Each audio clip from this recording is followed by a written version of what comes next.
लखनऊ में हाल ही में हुई रहस्यमयी मौतों की श्रृंखला ने पूरे शहर को हैरान कर दिया है।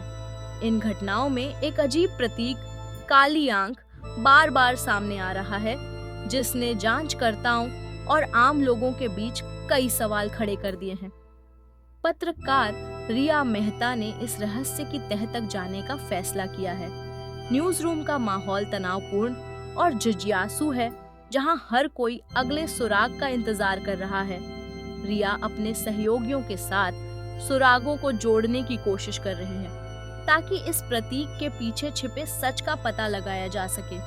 शहर में फैली अनिश्चितता और डर ने इस मामले को और भी पेचीदा बना दिया है।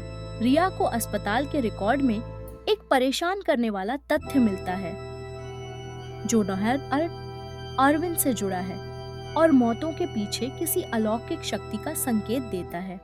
अपनी खोज में रिया एक सेवानिवृत्त नर्स तक पहुंचती है, जो उसे एक रहस्यमयी पत्थर के बारे में बताती है। नर्स के अनुसार यह पत्थर बार बार अपने आप लौट आता था, चाहे उसे कितनी भी दूर फेंका जाए।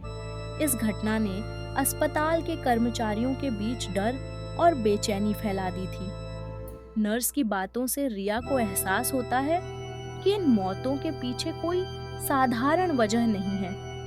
अब रिया के सामने कई सवाल हैं, जिनके जवाब उसे इस रहस्य की गहराई में ले जा सकते हैं। अखबारों के संग्रहण कक्ष में रिया को पुराने दस्तावेजों में ऐसे ही घटनाओं के ऐतिहासिक पैटर्न दिखाई देते हैं। वह महसूस करती है कि ये घटनाएं केवल स्थानीय नहीं, बल्कि राष्ट्रीय स्तर पर फैली हुई हैं। खोज के दौरान उसे कुछ तस्वीरें मिलती हैं, जिनमें वही रहस्यमय चिन्ह और एक धुंधली डरावनी छाया स्पष्ट रूप से दिखाई देती है। ये सबूत उसकी चिंता को और गहरा कर देते हैं। प्रतीत होता है कि यह रहस्य वर्षों से छुपा हुआ था और अब उसके सामने धीरे धीरे उजागर हो रहा है। रिया समझ जाती है कि वह किसी बड़े और खतरनाक रहस्य के करीब पहुंच गई है। रात को देर तक काम करते हुए रिया को एक अलौकिक चेतावनी मिलती है, जब उसके कंप्यूटर पर एक रहस्यमयी संदेश दिखाई देता है। वह सभी सुरागों को जोड़ती है और एक ही नाम पर पहुंचती है, फादर अमोन रेयेस। आगे की जांच में रिया को वेटिकन का एक पत्र मिलता है, जिसमें कालनेत्रा श्राप की असफल रोकथाम का खुलासा किया गया है। यह पत्र बताता है कि श्राप को नियंत्रित करने के प्रयास विफल रहे हैं और अब इसका खतरा और भी बढ़ गया है।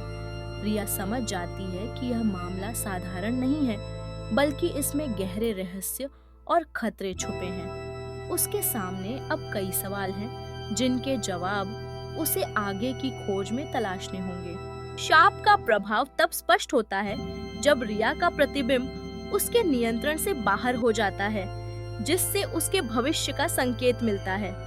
अंतिम दृश्यों में अमन रिया की अंतिम रिपोर्ट पाता है, जिसमें खतरे के संकेत छिपे हैं। साथ ही सीसीटीवी फुटेज से पता चलता है कि अब वह अलौकिक शक्ति अन्य लोगों को भी निशाना बना रही है। यह घटनाक्रम दर्शाता है कि खतरा केवल रिया तक सीमित नहीं रहा, बल्कि अब औरों पर भी मंडरा रहा है। कहानी का यह मोड़ रहस्य और भय को और गहरा कर देता है, जिससे दर्शकों में उत्सुकता बढ़ जाती है कि आगे क्या होगा।